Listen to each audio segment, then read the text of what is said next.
Hello दोस्तों, मैं आनंद जी के जीएस चैनल पे आपका स्वागत है। तो आज हम लोग देखेंगे अभी तक जितने भारतीय संविधान में महत्वपूर्ण संविधान संशोधन हुआ है उन सभी संविधान संशोधन को आज हम लोग देखेंगे। इसके ऐतिहासिक पहलू को संक्षेप में देख लेते हैं। तो आइए शुरू करते हैं। संविधान में 3 प्रकार से संशोधन किया जाता है। पहला जो प्रकार का संशोधन है वो है साधारण बहुमत द्वारा संशोधन। इसमें अर्थात दोनों सदनों में उपस्थित तथा मत देने वाले सदस्यों के आधे से अधिक की सहमति पर्याप्त होना अनिवार्य है।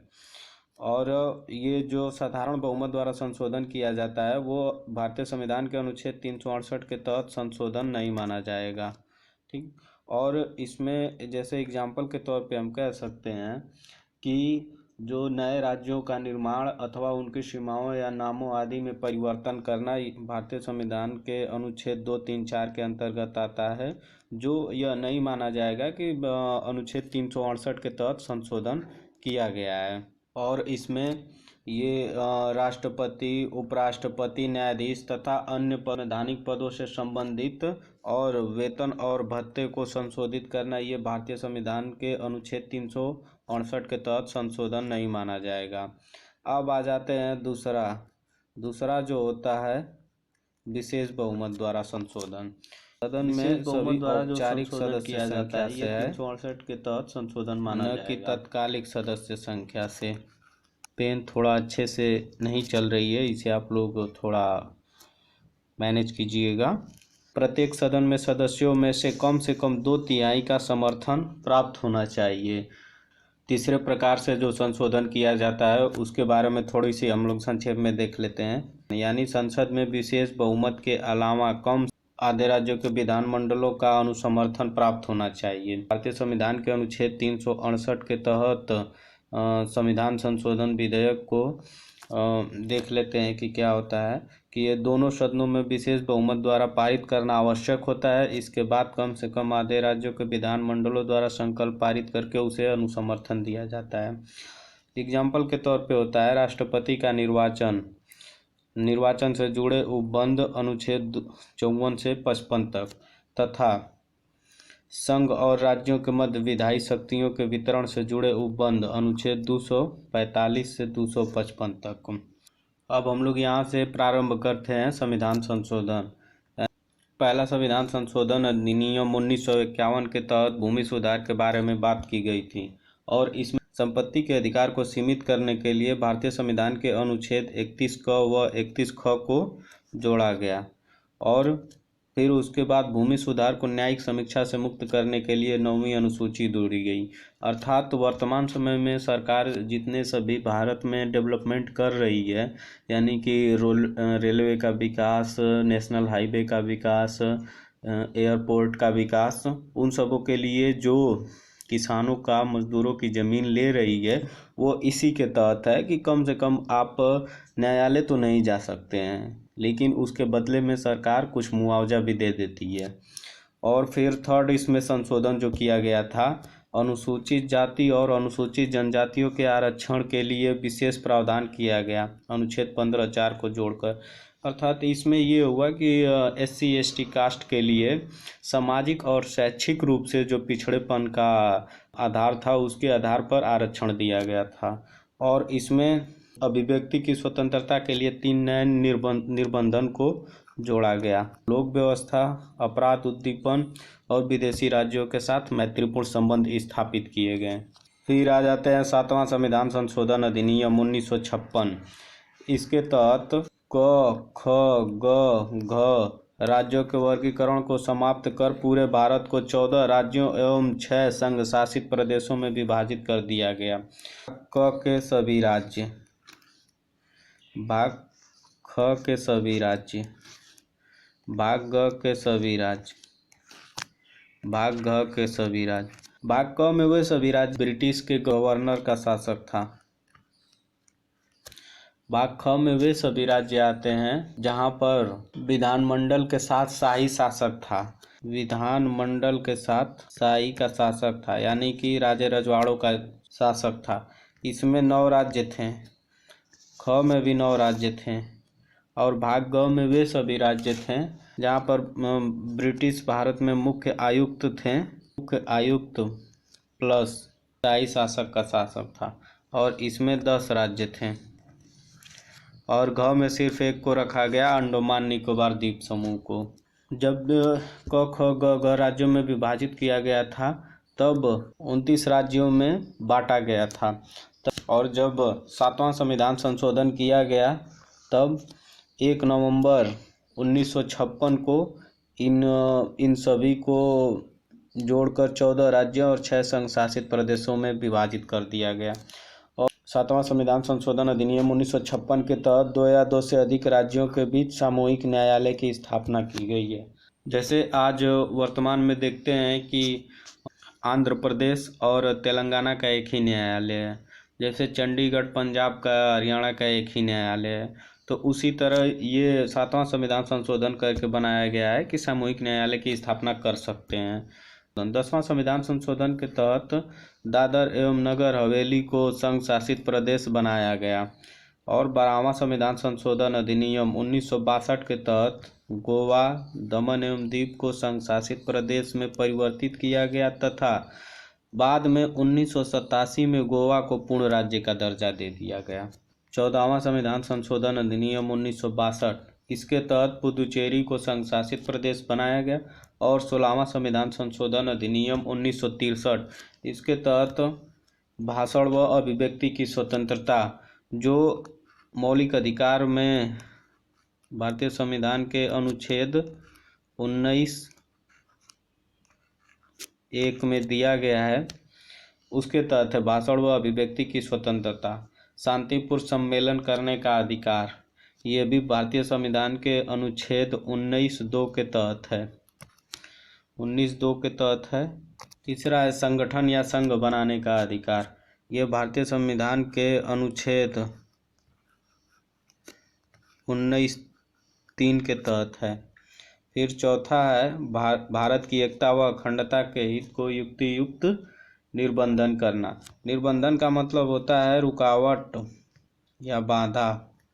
24वां संविधान संशोधन अधिनियम 1971, इसमें ये बता दिया गया कि अनुच्छेद 368 के अंतर्गत पारित कोई भी विधि अनुच्छेद 13(2) में प्रयुक्त विधि में सम्मिलित नहीं माना जाएगा।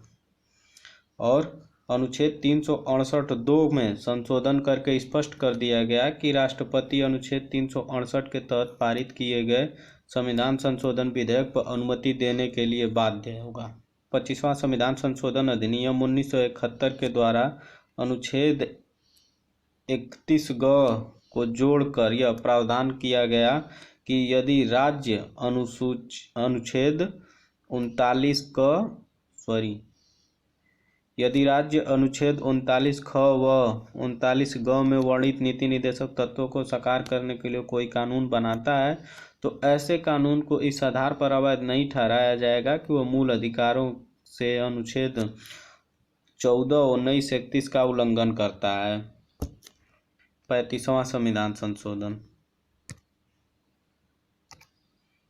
35वां संविधान संशोधन है, सिक्किम को संबद्ध राज्य का दर्जा दिया गया तथा 36वां संविधान संशोधन के तहत सिक्किम को पूर्ण राज्य का दर्जा दिया गया।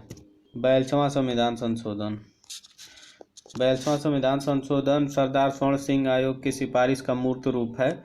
इसे लघु संविधान या मिनी संविधान भी कहते हैं। उद्देशिका में यानी प्रस्तावना यानी प्रियम्बल में समाजवादी, पंथ निरपेक्ष तथा अखंडता शब्द को जोड़ा गया। अनुच्छेद 51 का जो है वो सरदार स्वर्ण सिंह समिति के तहत भारतीय नागरिकों के लिए 10 मौलिक कर्तव्यों को शामिल किया गया तथा अनुच्छेद 74 को संशोधित करके यह स्पष्ट किया गया कि राष्ट्रपति प्रधानमंत्री की अध्यक्षता वाली मंत्रिपरिषद को सलाह के अनुसार कार्य करेगा। 44वां संविधान संशोधन 1978, इसमें संपत्ति के अधिकार से संबंधित अनुच्छेद 19(1) और अनुच्छेद 31 से निकालकर अनुच्छेद 300 क में रखा गया और इसे एक कानूनी अधिकार बना दिया गया। यानी संपत्ति का अधिकार जो एक मूल अधिकार था उसको वहाँ से मूल अधिकार से हटाकर भारतीय संविधान के अनुच्छेद 300 क के तहत एक कानूनी अधिकार बना दिया गया। दूसरा है अनुच्छेद 74 को संशोधित कर राष्ट्रपति मंत्रिपरिषद द्वारा दी गई सलाह को मंत्रिपरिषद के पास पुनः विचार के लिए वापस भेज सकता है। अर्थात अगर कोई भी विधेयक या बिल अगर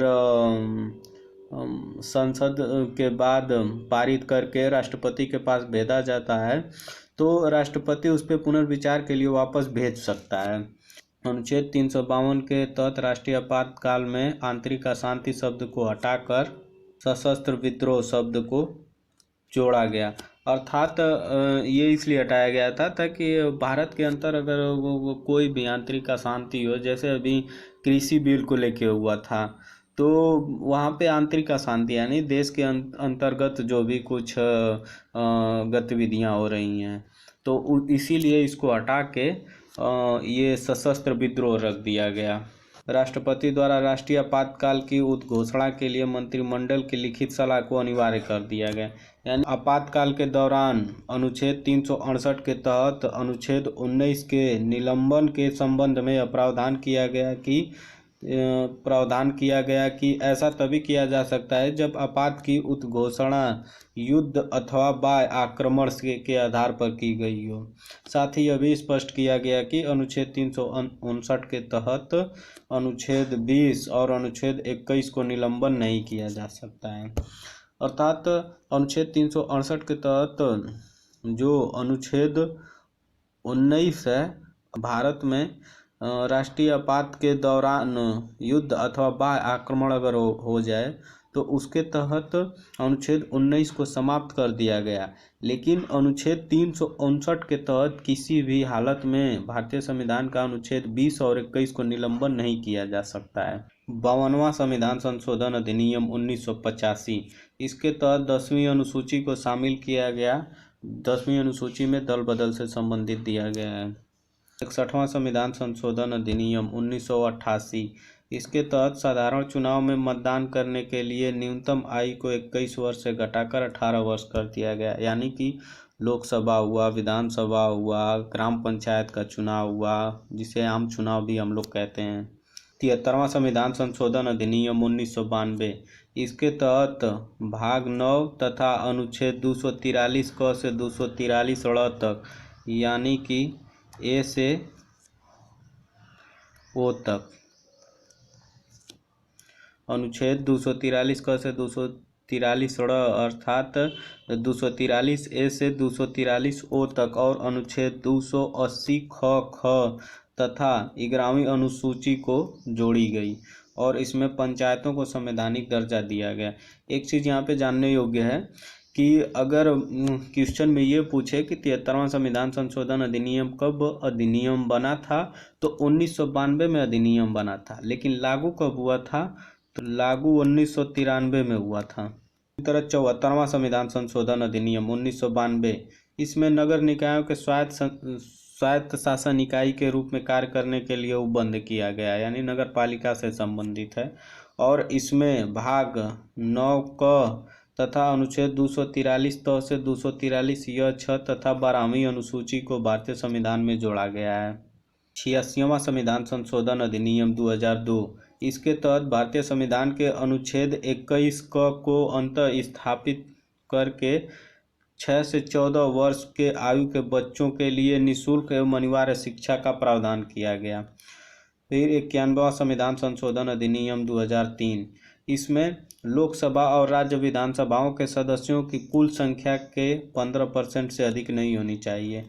अर्थात जो मंत्रिमंडल में जितने सभी कैबिनेट मंत्री होते हैं, सभी मंत्रियों की संख्या का 15% से अधिक नहीं होना चाहिए और कम से कम 2/3 सदस्यों द्वारा किसी अन्य दल में किया गया विलय ही कानूनी तौर पे मान्य होगा। अर्थात अगर दल बदल के तहत जो भी अगर किसी भी पार्टी के 2/3 सदस्य किसी दूसरे पार्टी में अगर जुड़ जाते हैं तो उनको कानूनी तौर पे दल बदल नहीं मानेंगे, उससे संबंधित है यहाँ पे। 97वां संविधान संशोधन अधिनियम 2011, इसमें भाग ख को जोड़ा गया तथा जिसका नाम सहकारी समितियां थीं उनको भारतीय संविधान के अनुच्छेद 1 में संघ बनाने की स्वतंत्रता के साथ सहकारी समिति बनाने का अधिकार शब्द को शामिल कर दिया गया। और 100वां संविधान संशोधन अधिनियम 2015 भारतीय संविधान में अनुसूची में संशोधित करके भारतीय क्षेत्र को बांग्लादेश को सौंपा गया। पश्चिम बंगाल का कुछ क्षेत्र था थोड़ा सा जो बांग्लादेश को दे दिया गया, वो 100वां संविधान संशोधन 2015 के तहत दिया गया है। अब आते 101वां संविधान संशोधन 2017। इसमें जीएसटी अधिनियम लाया गया था, जो गुड्स एंड सर्विसेज टैक्स होता है। वस्तु एवं सेवा कर अधिनियम अनुच्छेद 246 क 269 क तथा 279 क को जोड़ा गया और अनुच्छेद 268 क का निरसन किया गया, यानी कि अनुच्छेद 268 क को खत्म कर दिया गया, हटा दिया गया। ठीक। 102वां संविधान संशोधन अधिनियम 2018। इसके तहत राष्ट्रीय पिछड़ा वर्ग आयोग को संवैधानिक दर्जा प्रदान किया गया, यानी 123वां संविधान संशोधन बिल को 102वां संविधान संशोधन अधिनियम द्वारा राष्ट्रीय पिछड़ा वर्ग आयोग यानी एनसीबीसी को संवैधानिक दर्जा प्रदान किया गया था। और यह 123वें संविधान संशोधन बिल को लोकसभा में मंजूरी तथा संसद के दोनों सदनों द्वारा पारित किए जाने के बाद 102वां संविधान संशोधन अधिनियम बना और जिसके बाद अनुच्छेद 338 में संशोधित करके यह अनुच्छेद 338 ख का एक नया खंड जोड़ा गया है। 103वां संविधान संशोधन अधिनियम 2019। इस संविधान संशोधन में अनुच्छेद 15(6) और 16(6) को जोड़ा गया। इसमें ये है कि आर्थिक रूप से जो अर्थात 124वें संविधान संशोधन विधेयक के तहत 103वां संविधान संशोधन अधिनियम के माध्यम से संविधान में दो नए अनुच्छेद 15(6) और 16(6) को जोड़ा गया। इससे पहले वाला जो आरक्षण दिया जाता था वो सामाजिक और शैक्षिक रूप से जो पिछड़े होते थे उनके आधार पर आरक्षण दिया जाता था, पर जो इसमें आरक्षण दिया गया है वो आर्थिक रूप से जो पिछड़ेपन है उनको देखते हुए 10% का आरक्षण दिया गया है। 104वां संविधान संशोधन अधिनियम 2019। 126वां संविधान संशोधन विधेयक के तहत संविधान के अनुच्छेद 334 में संशोधन किया गया है, अर्थात 126वां संविधान संशोधन विधेयक जो 104वां संविधान संशोधन अधिनियम है वो 2019 के द्वारा भारतीय संविधान के अनुच्छेद 334 में संशोधन किया गया है।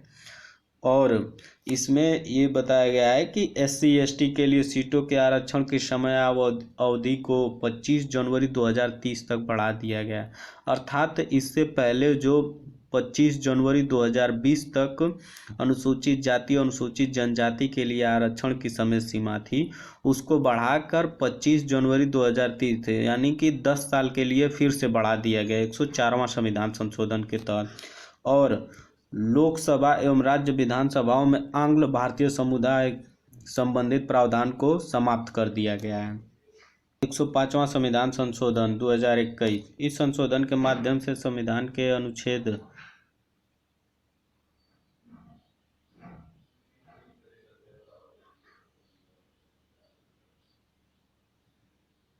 338 ख में एक नया परंतु जोड़ा गया जो यह कहता है कि इस खंड का कोई भी प्रावधान अनुच्छेद 342 क के खंड 3 के प्रयोजन के लिए लागू नहीं होगा। और इस संशोधन द्वारा राज्यों केंद्र शासित प्रदेशों को सामाजिक और शैक्षिक रूप से पिछड़े वर्गों की सूची तैयार करने से संबंधित मामलों के लिए अनिवार्यता में छूट दी गई है, यानी कि इसमें ये संशोधन करके बता दिया गया कि राज्यों और केंद्र शासित प्रदेशों को जो कि सामाजिक और शैक्षिक रूप से जो पिछड़ेपन है और सूची तैयार करने से छूट दी गई है।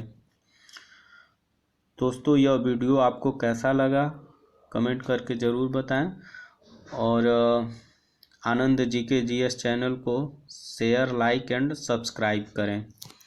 जय हिंद।